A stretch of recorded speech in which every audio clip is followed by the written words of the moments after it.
Hey, I'm Koester-Wanner, and you are listening to Casual Cattle Conversations. If you are ready to explore different management practices and focus on improving your operation and the beef industry, this is the podcast for you. Welcome to the show. I'm so excited you are listening. Alrighty, folks, today we are visiting with Dr. Keith Belk about a meeting that he was recently a part of. This meeting was about the role of meat in society and had representatives from 6 continents and really provided a place for important conversations to be had. Keith and I discuss why and who was at this meeting, why this meeting was held and who was at it, the importance of improving how scientific studies are shared with society, how society consumes information today, regulations happening in other countries that the United States needs to be aware of, and how cattle producers can do their part to share facts and connect with people outside of agriculture. Remember, if you're interested in joining a community of ranchers that helps you stay accountable for improving your operation and provides monthly resources and conversations to do so, go check out Rancher Minds on my website. With that, let's chat with Keith. Alrighty, folks, let's take a moment to hear from one of our sponsors. At Westway Feed Products, we believe in the best way to raise beef. Our molasses-based liquid feed provides essential protein, energy, and nutrients to keep your cattle healthy and productive. It's an efficient and effective solution that saves you time and labor working with your existing forages and feed. Learn more about why Westway is the best way to raise beef at www.westwayfeed.com or call 800-800-7517. That's 800-800-7517. And that link is also in the show notes. Well, Keith, thank you for joining me for this conversation today. I'm excited to have you on the show and visit a little bit about what you've been doing and a big event that you were recently a part of. Before we dive into that conversation, can you give the listeners a little bit of a background on how you are connected to the beef industry today? Yeah, sounds good. So my name's Keith Belk. I'm a scientist, and I hold a chair position at Colorado State University. As a part of being assigned to the chair position, I'm the director for the Center for Meat Safety and Quality. And so because of our location, I would say that a predominant amount of the work that we do on behalf of the industry is for the beef industry. And so that entails working on things in food safety, in eating quality, in trade, especially export trade, and in issues that the industry finds itself facing that are really top of mind but new and different to what we've experienced in the past. So basically my relationship to the industry is in a service role. We're a land-grant university in Colorado, and so my role is to provide a service to our constituent base, which is essentially producers and farmers out in the state. Did you grow up with an ag background? I did. We grew up south. I actually grew up in Colorado. My family owned a small place. It wasn't our primary source of income when I was small, but we had cattle and sheep, and been tied to the business ever since. So I never really left it very far. So. Awesome. Well, you were just a part of hosting a large event. So would you talk a little bit about what that event was and kind of why you helped host it? Yeah, sounds good. So about 15 months ago, we were asked to host, this is probably going to show up backwards on the camera, but we were asked to host a meeting that was entitled the 2024 International Summit on the Societal Role of Meat and Livestock. And the purpose for the meeting was, it was a follow-up meeting to one that occurred exactly 2 years ago in Dublin, Ireland. And the idea was, firstly, to share sort of the state-of-the-art scientific information that's available that has an impact on the roles that meat and livestock play in society, and then talk about what comes next.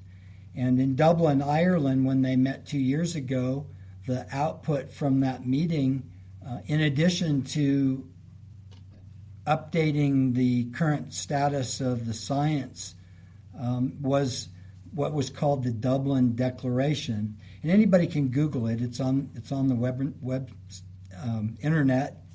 And the Dublin Declaration was really a very short declaration of what scientists want to happen in the future.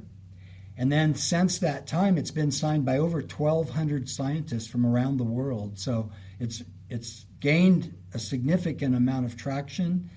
And I think that it is important because it changes the social dynamics of what is important to producers. As you're probably aware, producers have come under attack from all kinds of different directions about where does livestock production fit, where does meat production fit.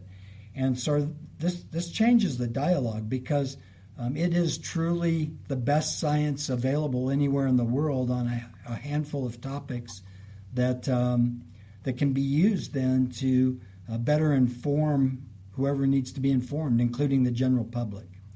So our meeting was essentially that we covered 4 topics. We covered the role of meat in the diet, the human diet, and so health and diet issues tied to meat consumption. We had a session where we talked about ecology and biodiversity and the role that livestock production plays in that space. We had a third session that dealt with really sort of philosophical issues tied to where meat and livestock fit in society. And then we had a fourth session, which was kind of a summary session, but it was more about bringing experts in that could share how do we do a better job of making people aware of what the science actually says. What is the evidence for the role of meat and livestock in society? And so we had some really world-class speakers in all of those areas, and particularly in that communication area at the end of the meeting. And so we had about 178 guests that showed up from 6 different continents. And so I think it will have an impact. So I'm curious, what was kind of the overarching message about how to share what the science is saying and communicate about that? Because I know when I connected with you in July, I was actually connecting with you at an advocacy event. So I'm curious kind of what the conversation was at this event for you. Yes, so this wasn't really, it was not about advocating. It was about showing what the true science says. Right. Fortunately for the livestock and meat industries, the science actually is, proactively and positive for what the industry can accomplish. Unfortunately, there's people around the world that I think I would even use the word zealots. They're agenda-driven. They believe that their value systems are correct and nobody else is correct, and it's their role in life to convince others of how they should live their lives. And we're facing a huge onslaught of that type of pushback on livestock and meat production that needs to be countered with what the facts really are. And so it's really important that we are able to disseminate those facts in a meaningful way so that those that are involved in policy development or even consumers at large can have access to that information and understand what it means. And so that's the conversation we had. And I don't know that we solved any problems about the best way to communicate those things. It's very hard. Scientists are not very good at it. But we had a lot of conversation about it, and I think you'll see some positive things come out of the meeting as people begin to take action regarding how best to inform society about those scientific issues. So were there policymakers at this meeting as well? Yes, quite a few from around the world. I would say the majority were from Europe, Australia, and the United States, but we had folks from, as I mentioned, from all of the continents except Antarctica.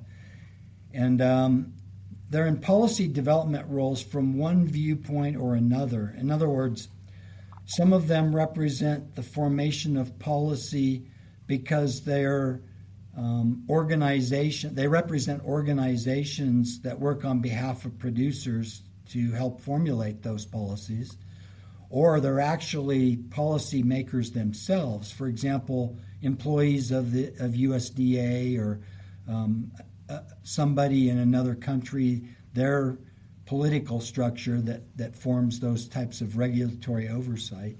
And so it was pretty broad swath of people, and also included in the audience were a number of pretty, I would say, very well-known scientists from around the world. I mean, it was sort of the who's who of people working in this space. And but the goal is to help inform consumers and policymakers. And so that's the conversation that we had is, here's this really cool research that you've done that's very difficult to poke any holes in. How do we make the public aware of it? What's the best way to do that? And so that was the challenge that we talked about over and over again. So with that, because this was not an open meeting for anyone to attend, correct? We were very open, but we had to limit participation because of we only had so many seats available in the venue that we used. So we did have to hold the number to a upper line, which we were right at. And so we couldn't accept just anybody that wanted to go to it. And so we tended to emphasize those that are in those policy-making types of roles versus, just the general public at large, because of that limited space and size function. We used our own facilities, our CSU facilities, which are located in Denver in this case, and that's just the total quantity of people that they can hold. So that's what we were limited to. Okay. So now that this event has happened, what is the most important thing you would say ranchers need to understand about meat's role in society today? Yeah, that's a great question. I won't say that I can answer everything that's tied to that question, but let me give you a few things. First of all, coming out of the meeting, there was a very serious and I would say unanimous consensus that we need to figure out how to promote action. So what do I mean by that? I think that scientists have passively provided information that's available in the literature, in peer-reviewed scientific literature. That's what we do. But the general public doesn't have it. Normally they don't have access to that information, and if they do, which today is frequently the case, when they read the articles, it makes no sense. It's just gibberish. So we need to figure out how to better convert what the peer-reviewed scientific, records of research say, and translate those into a more meaningful, useful way, and so that's what we're all, I think, learning to do.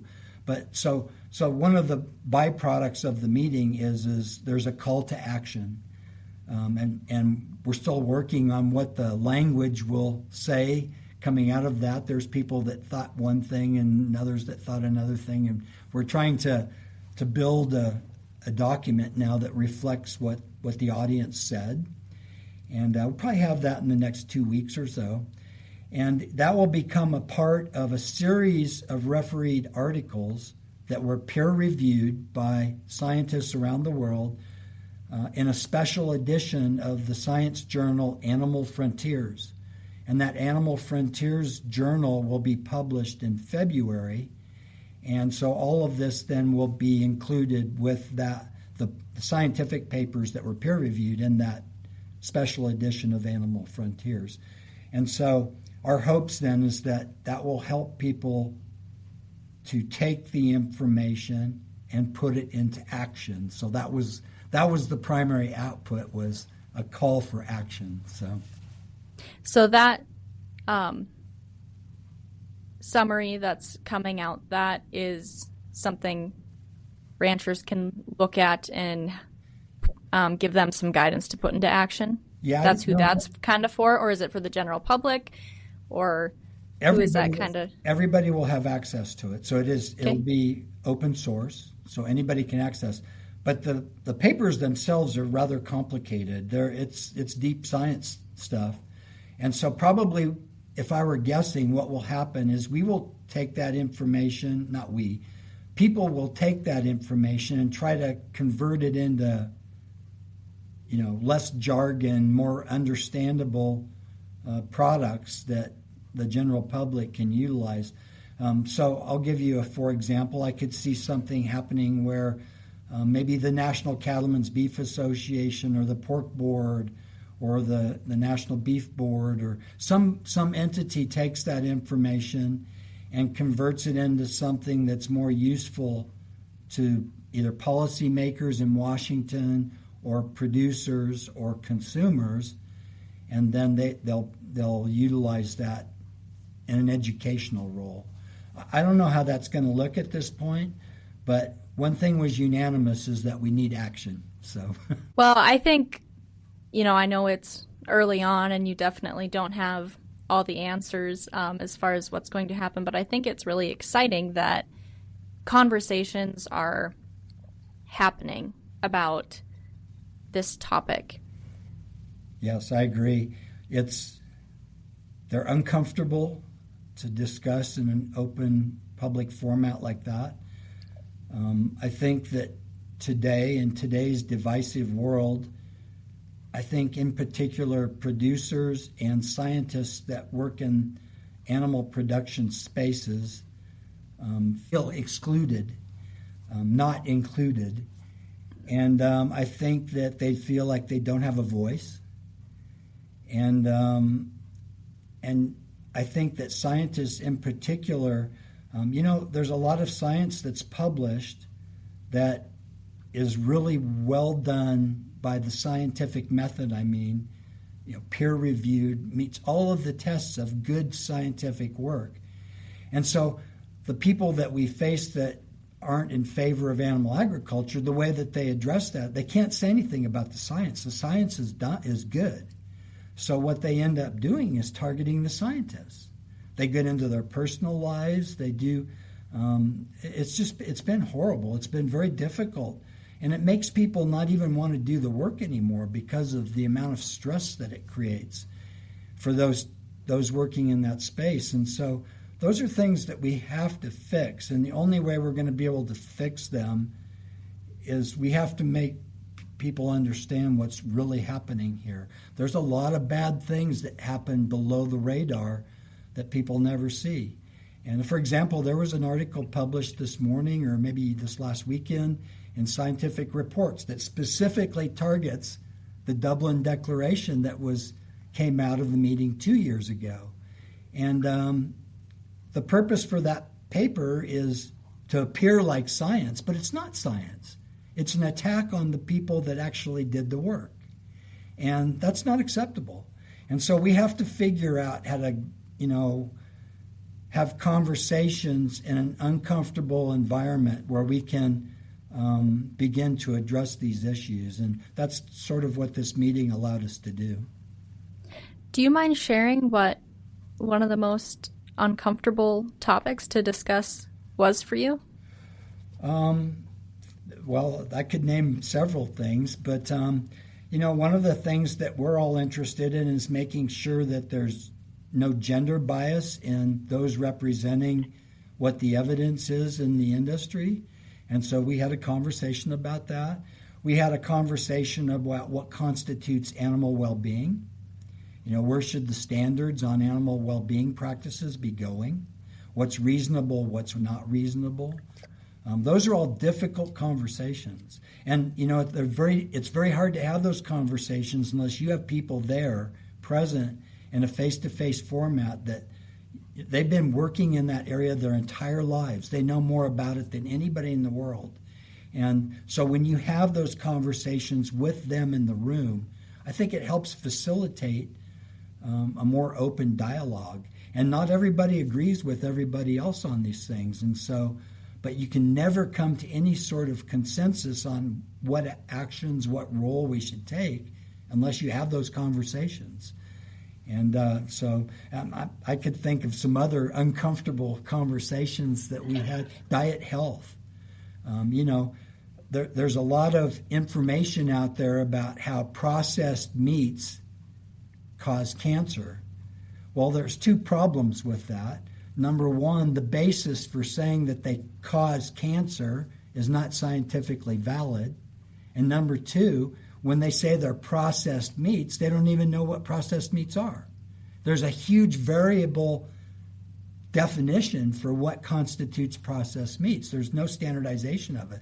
And so there's a lot of those conversations that are leading to more, I would say, proactive education or outreach than what we've been able to have in the past. And, we have to have those conversations within the people that do this kind of work first, and then share them with the external population. So, was there quite a bit of conversation about creating some more clear definitions, whether that was, processed meats, even regenerative? I see regenerative put on a lot of labels, and that is very broad and even being misrepresented on some labels. And I think there are a lot of regenerative principles that are phenomenal. I think it's important. I just think that's just one example of how words can be maybe misused without a full definition. So were there conversations about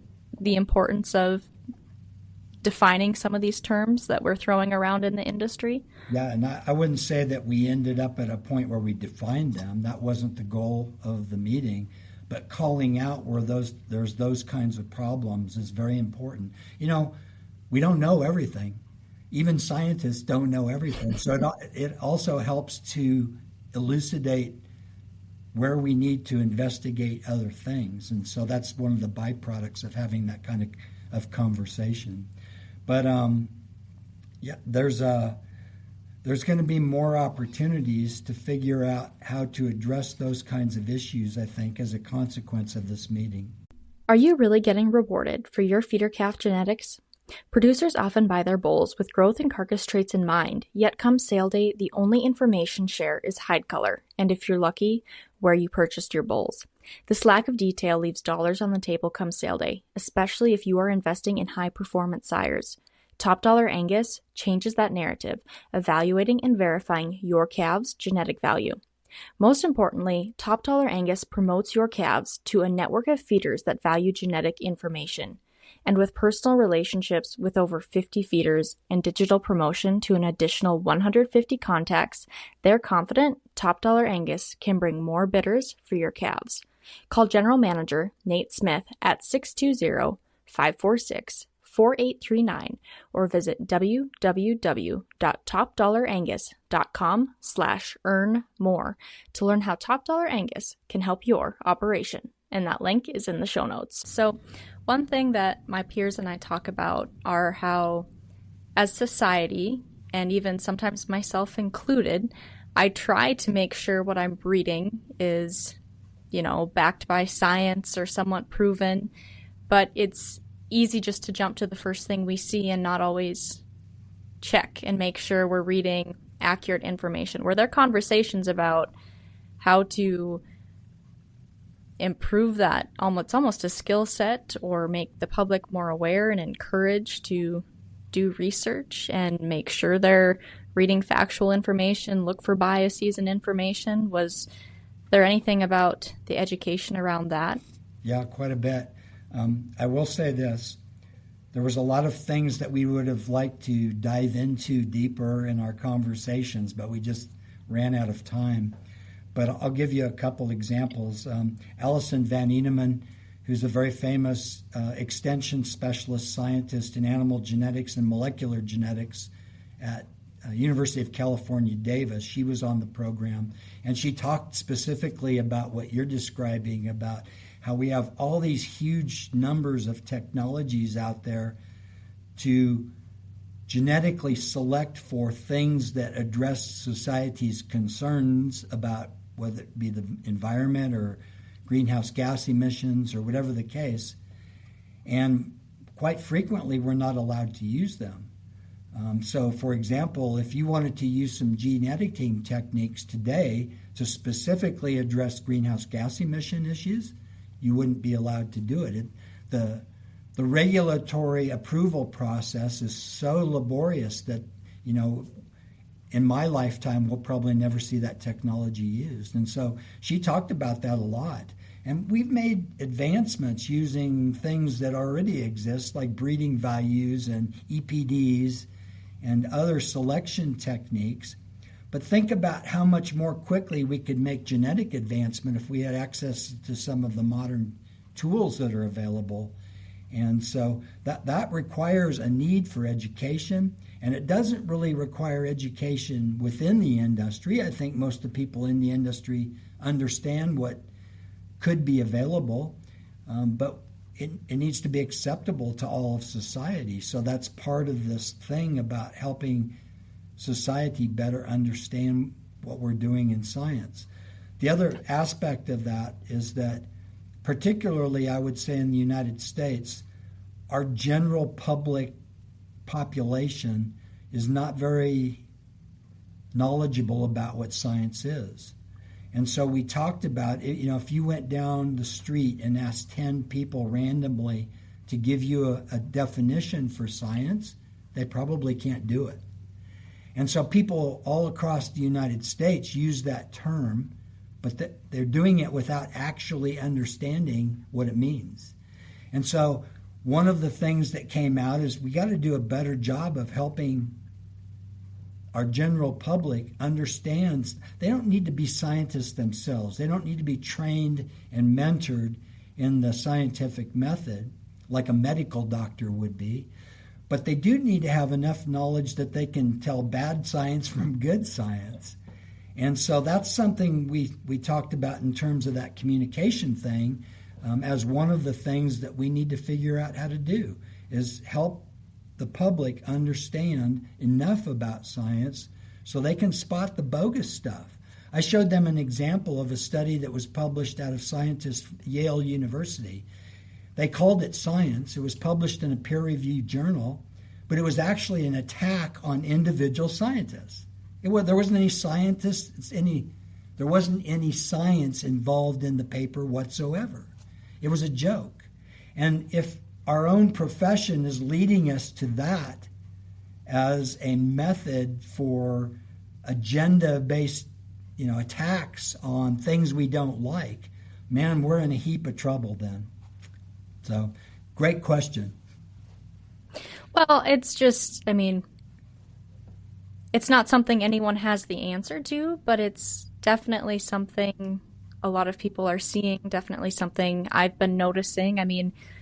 It's easy to see a TikTok video or something that flashes a few facts and has very good marketing on it and pulls you in, but you have to make sure that you go fact check that yourself and make sure that it was actually reliable. Because you can pull a sentence or 30 seconds from any conversation, and someone could pull 30 seconds from this conversation and it could be and twist it so it's not anything about what we're talking about. It's just what happens when things get cherry-picked. Yeah, we had a presentation by a person that does research on how society is gaining their information and how to communicate science to them. She's from the University of Georgia. Her name's Alexa Lamb, really, really good scientist in that area. And she told us that, in today's world, you really only have about 8 seconds to sell your message. And you're not going to ever explain a lot in 8 seconds. So what you hope for is to get some of the information that you have through to society using access to that 8 seconds. But I think that's a valid point. So some of the other scientists who were there, what were their thoughts when she presented that 8-second statistic? They were surprised. Yeah, they were surprised. As I mentioned earlier, I don't want to speak on behalf of all scientists, but at least on our end, we're not very good communicators. We expect society to have more understanding of the areas we specialize in than they actually do. So we use jargon that they don't understand. We use acronyms that they don't understand. We use really complicated, research design descriptions that they don't understand. And it's not fair to them. We've got to get better in figuring out how to get away from that stuff and really give them the bottom line out of research. But that said, there is a bit of accountability on the part of society. They also need to have a better understanding of research because of what I said. They need to know enough that they can, for themselves, decide the good science from the agenda-driven science and separate those two things. And I think that's going to become really an important thing in the future. Absolutely. It's always two-sided. Everyone needs to be putting in effort on either end of the story. So, you talked about what the event was, what ranchers should kind of understand about why you had the event. Is there any other message that you'd really like to share with cattle producers and those listening now that the event is over and hopefully you've had a little time to digest what's happened and everything? I know you've been really busy. Yeah, I'm still in lactic acidosis mode. That's one of those jargon terms. But it's a great question. So I'll list a couple things, okay? I mean, there's a lot of things I hope for that will come out of this meeting. We'll see if they happen. We're just, the trade magazines are just now starting to pick up and publish some of the stories on it that were there and available. So you'll see more of that over the next few weeks. You'll see more particularly when the special edition of the journal Animal Frontiers is published. That's going to be very important because all those papers are fully peer-reviewed. And so it's really an important set of publications that will come out. But for producers specifically, I would make the same comments that I made for a group that I interviewed with and that I did an interview for in Europe at the close of the meeting on Thursday. I said, the point of the meeting, as the participants decided, is to take action. And so there's no producer that is in a situation where they can't help address this. Firstly, I think producers need to be knowledgeable enough about what kind of research is being conducted and what's good and bad research. And then I think they need to be advocates for the things that are important to them. Don't allow somebody to target their livelihood just because they're using smoke and mirrors and daggers in the back, to kill their production system. It's not right. And so they need to be an advocate for their own cause. And I know it's hard. And I know producers don't like being in the public eye very much. And I perfectly get that. I'm an introvert myself. But if we're going to address these issues that I've discussed, it has to happen. Producers have to actively engage with society at large and help them understand what the reality is. Not the Facebook, not the TikTok or other, social media information, what the reality is. And I think that they'll be the first ones to admit that we don't know everything. There's things that we need to know more about. There's certain things we need to take action on. We can't be completely ignoring things like greenhouse gas emissions. We have to do things in the right way. We used to say for BQA, do beef quality assurance because it's the right thing to do. Well, it's the same with some of these other topics. But also be an advocate for what you do, the importance of the livestock industry and the food chain, what it does from a nutrient perspective for humankind, and don't let people tell you that it's not important, because it is. So that's what I would say. So you mentioned, so producers need to be a greater part of conversations within society and being active. So when you think about producers who are already doing that, can you share some examples? I mean, are they doing stuff solo? Are they getting involved in different groups that their morals align with, so they can have a bigger impact? I mean, what does that look like when you think of specific examples of how producers are being proactive? Because in Colorado, you guys have faced a lot of scrutiny about animal agriculture in the last 5-10 years, especially. Just in the last 5 months. Yeah. No, that's a great question.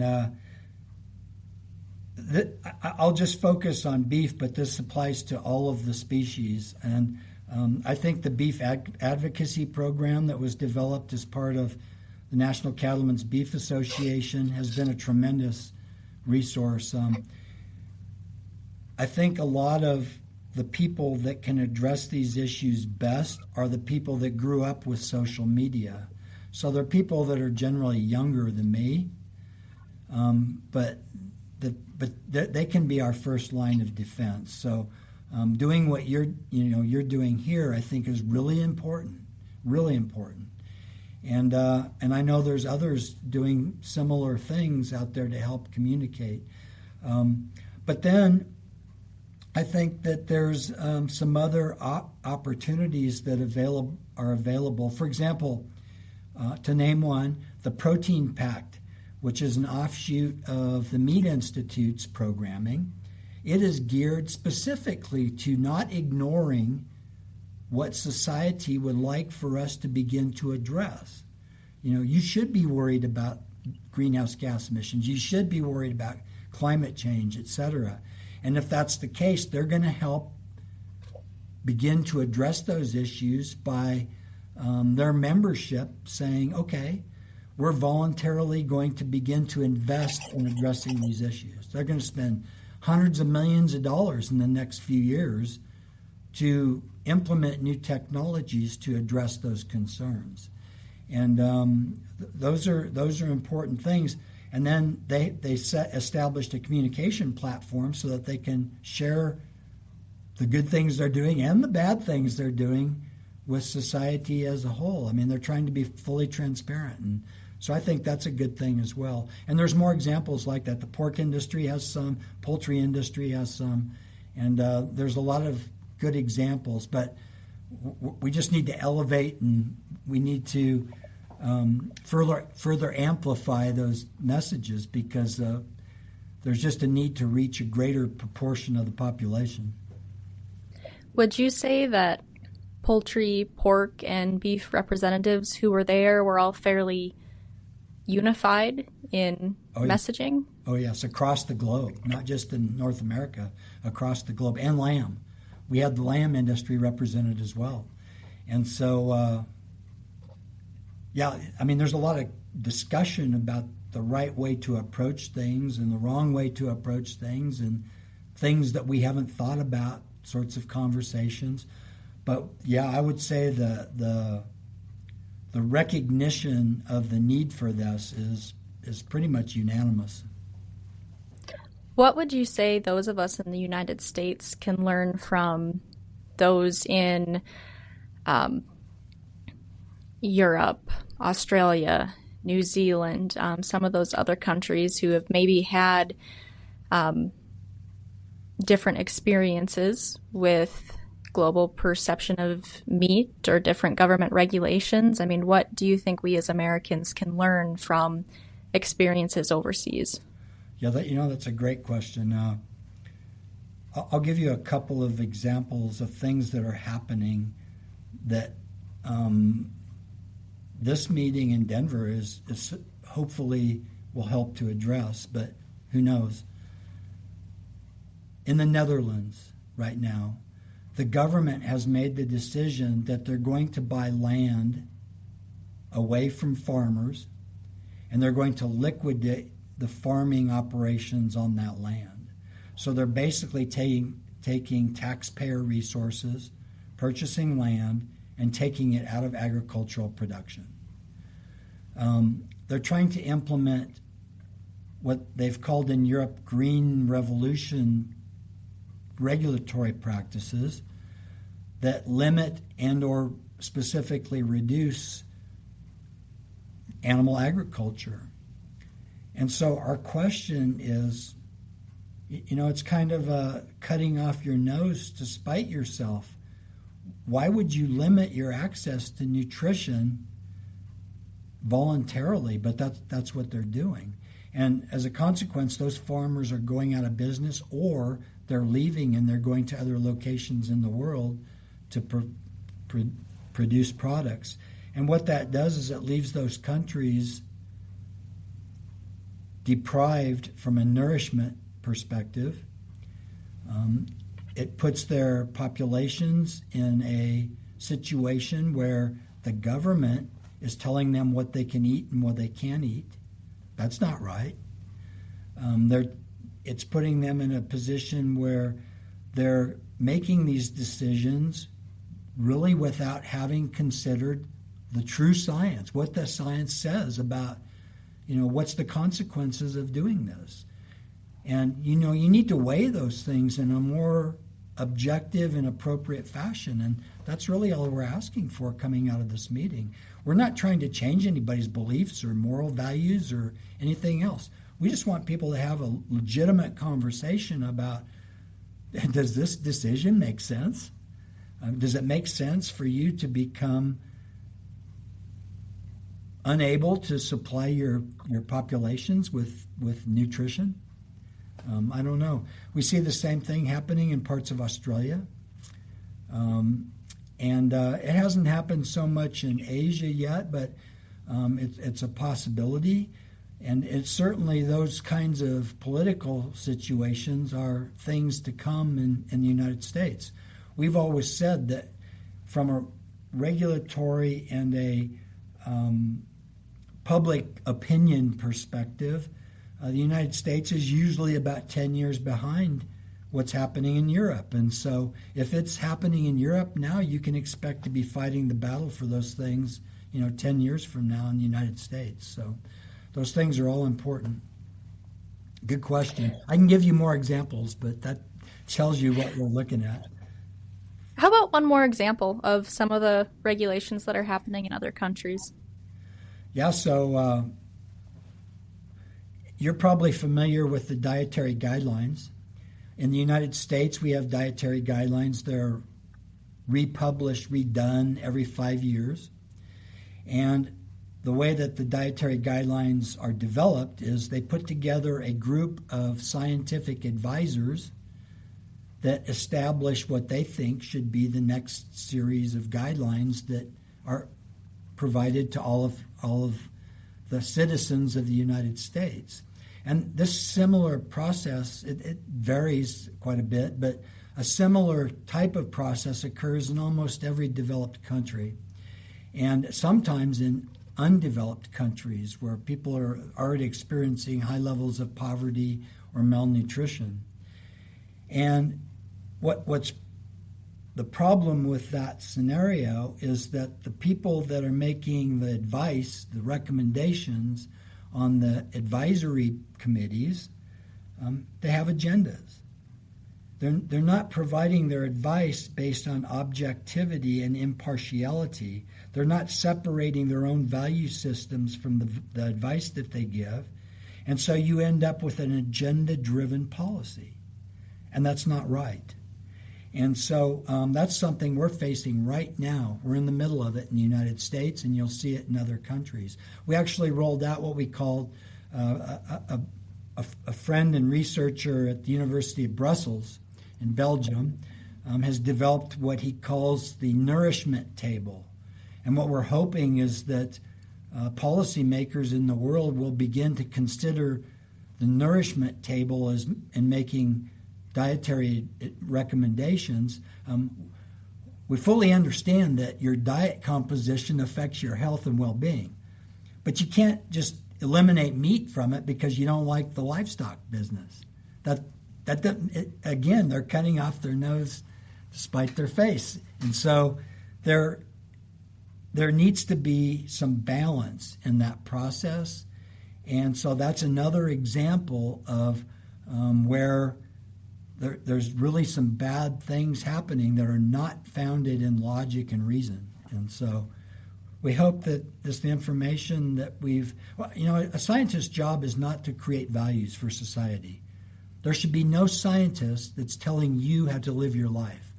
It's wrong. That's an agenda-driven scientist.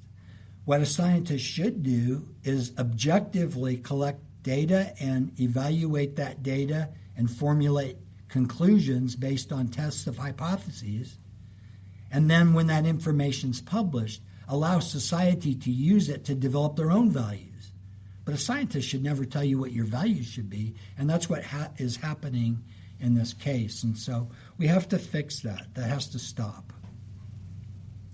I really appreciate you going into detail about what's happening across the world, as well as what's happening here in the United States and what we need to be aware of, in that there's a lot of agenda-driven actions happening all around us. And I guess as we wrap up the conversation today, what final message would you like to share with the listeners? Well, I'll give you the same message I've been talking about several times. Please be an advocate and take action based on the true scientific evidence. Don't let the scientific evidence be undermined because of people that instead decide to attack the scientists. Number one, they're not qualified to do that. And number two, quite frequently, if they happen to already be a scientist and they're doing it inside the scientific profession, it's not appropriate. And so we have to get by that, and we need people to take action and be advocates for whatever you think your production system should be. So that's I'm not going to tell anybody what their values should be, and no other scientist should either. So, all right. Well, I really appreciate the genuine conversation today about the event, your perspectives, and what you see. I think it's going to be very interesting and valuable for those listening, and a great reminder for all of us to be aware of what we're consuming and double check our sources no matter what it is.